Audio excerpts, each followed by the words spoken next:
Hi, I'm Cordelia, and this is my EXT speech, the third one, which is about certain a topic question I'm gonna answer.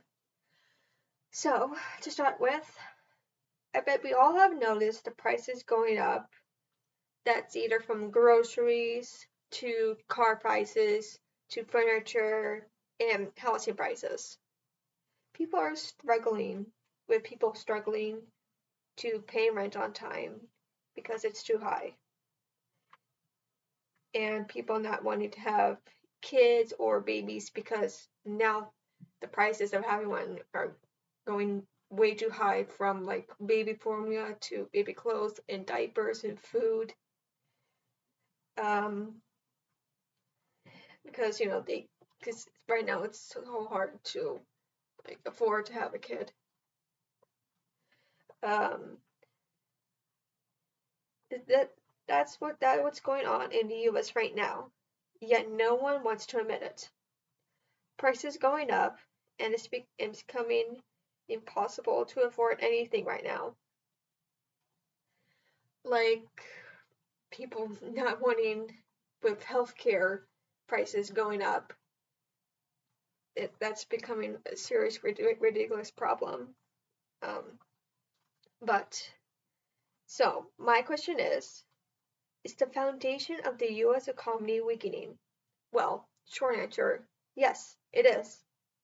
With prices going up, it can affect the U.S. economy because it reduces purchasing power, along with increasing the cost of living, and can lead to restorations. But to make my arguments valid, I need to give information to back it up and prove that it's true. So, to start out with, the world's top stock indices still continue to go in a downward trend. In New York City, the S&P 500 was falling down about 1.5%, and the Dow Jones was down to 0.9% by the time, European markets closed. And so now, with recent data that showed American job markets painted a mixed picture that left economists wondering what it can all mean for policymakers setting interest rates later this month. There's also data that shows us that inflation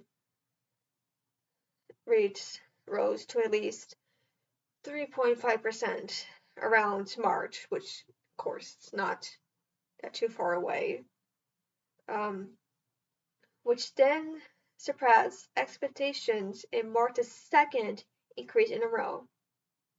Along with that, the CIP, or Consumer Price Index, figure compared with the expectation of an 3.4 rise, 3.4% rise, according to economists polled by Bloomberg, while the core number was also greater than forecast.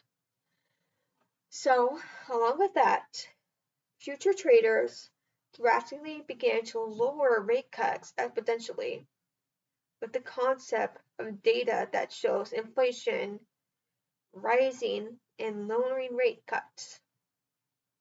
There is also the concept of the Joe Biden re-election, and it prospects are being dodged by persistent fear over inflation, with 80% of the voters saying that high prices are now of their biggest financial challenges. The monthly FT Michigan stated that voters trust Trump more than Biden when it comes to handling economic problems. So for more than a year, the US yield curve has been inverted. But the reason the inversion is surpassed by signaling has yet to emerge. As of right now, the yield of the U.S. on 3 months securitization or whatever is around 5.29%. The 12-month is 4.8%. The 2-year is about 4.8%, and the 10-year is about 4.80%. While the display of that is between with the yield curves are practicing with the current state of the U.S. economy. Basically, what I'm saying is that there has been prices going up and down, and it's just a whole mess.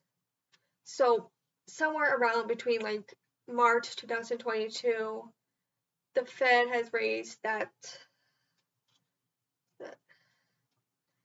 that's the federal funds rate about 11 times, effectively from like 0 to the current range of 5.25% to 5.5%, with the last hike rate around July, and the Fed has sat on their hands. Somewhere during the past decade, average wages from low prices have done relatively well and shown some improvement by Dave Arthur at MIT. So there are a few solutions when it comes to solving this problem. For starters, like implementing federal policies, measures like increased government spending or tax cuts, adjusting monetary policy by lowering interest rates, and stimulating borrowing, and basically stuff like that. So in conclusion, with all I've said and provided, the foundation of the U.S. economy is weakening, with trades being lowered, the prices rising, from food to houses, the people not trusting the president to take control of the economy. The government needs to take control of this because it's becoming a serious problem that needs to be taken care of. Thank you.